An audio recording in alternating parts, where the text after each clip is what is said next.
राति पाहिले महाशिवरात्रि कटक जिलार बाबा धवलेश्वर पीठरे जागर पर प्रस्तुति शेष पर्यायर पहुंची। आसंता काली धवलेश्वर पीठरे हजार हजार श्रद्धालुंकर समागम हेब। श्रद्धालु माने किभली पीठ मध्य उजागर रही दीपदान करेंगे से पूजक समिति और जिला प्रशासन पक्षर व्यापक बंदोबस्त किभली रही सेठाकर प्रस्तुति से नहीं अधिक सूचना देउछंती आम प्रतिनिधि मनोरंजन महांती।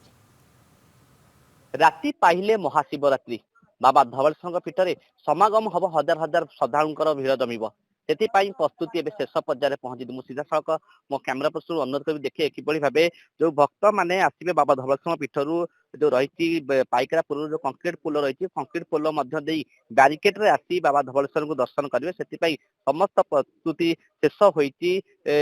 गत 7 दिन तले होता प्रस्तुति बैठक कराइला जो पूजक समिति एवं जो जिला प्रशासन सहित समन्वय बैठक होता बैठक जहाँ निष्पत्ति होता जो ब्यारिकेड व्यवस्था करूँ ब्यारिकेड काम शेष होती मंदिर रंग काम शेष होती जो रही स्वच्छता गुरुत्व दिखाई। तेज सीधा सड़क शुणुवे आम सहित अच्छा मंदिर पूजक सहित आलोचना कहना राति पाइले महाशिवरात्रि जागर तो कौन प्रस्तुति है धवलेश्वर पीठ राति पाइले महाशिवरात्रि जागर बाबा धवलेश्वर पीठ को लक्ष लक्ष भक्त समागम हेब।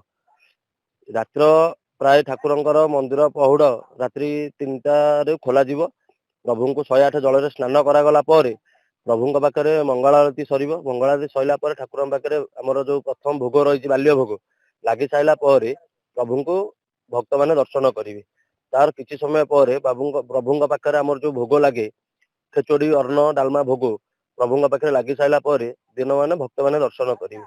आउ से जागर आमर पूजक समिति आमर जिला प्रशासन आम समस्त कर्मा देवत्र वाला देवत्र आमर जो रही कर्मकर्ता समस्त समन्वय एक मीटिंग बैठक होता है। बैठक माने निष्पत्ति नि बाबा धवलेश्वर पाखे रात्र 1 ରୁ 1:30 मध्य महादीप उठिब।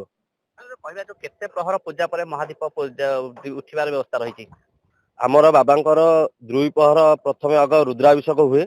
रुद्राभिषेक सैला बाबांकर पाखे आमर जो प्रसिद्ध भोग मांडुआ भोग सेटा लगी सारा बाबांकर महादीप उठे और महादीप उठी सारा पुणी बाबांकर जो आउ 2 प्रहर अभिषेक रही है सकाळ पर्यंत चालू रही है। कहया जो पवित्र धवलेश्वर पीठ हरिहर भेट करा हरि भेट माने कहते कौन कह तार कौन महात्मा आज्ञा पीठटा है हरिहर क्षेत्र मझिरे रहिले बाबा धवलेश्वर और पाखरे रहिले जो कहते आमर हरिहर हरि रहिले आगे आगे मझिरे मझिरे भी रहिले बाबा धवलेश्वर जी कहते हर से नाम हो हरिहर। आ ए क्षेत्र कह गले महात्मा माने बहुत किंवदंती बहुत पुरातन शुणुले बाबा किभली भाव महत्व रही तेज जो हरिहर भेट पर महादीप उठार व्यवस्था रही सीधा सड़क दृश्य देखते किभली भाव ब्यारिकेड किभली भाव शांति श्रृंखला सहित श्रद्धा मैंने आसी पीठरे उजागर रही महादीप दर्शन कर घर को समस्त व्यवस्था कर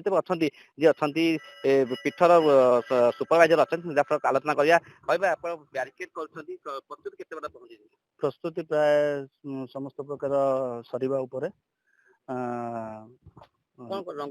मंदिर रंग कार्य कम शेष है सफाई कार्यक्रम चली ब्यारिकेड व्यवस्था भी चलती ब्यारिकेड शेष अवस्था भक्त किभली श्रृंखला दर्शन करेंगे किभली साधारण दर्शन करेंगे शांति श्रृंखला से आम गुरुत्व दौर सीधा शुणुले किभली रही प्रतिक्रिया तेज जब कहवा जेहेतु चारिपटे महानदी जल मध्य बाबा धवलेश्वर पीठ रही से सुरक्षा को बेस गुरुत्व दि जाती। तेज आज जहाँ रही अपराह समय निजे एसपी आसी किभली भाव पुलिस व्यवस्था कर एक बैठक रखा तेज सीधा सड़क कहवा किभली भाव शांति श्रृंखला दर्शन करेंगे समस्त अपेक्षा से मुहूर्त को।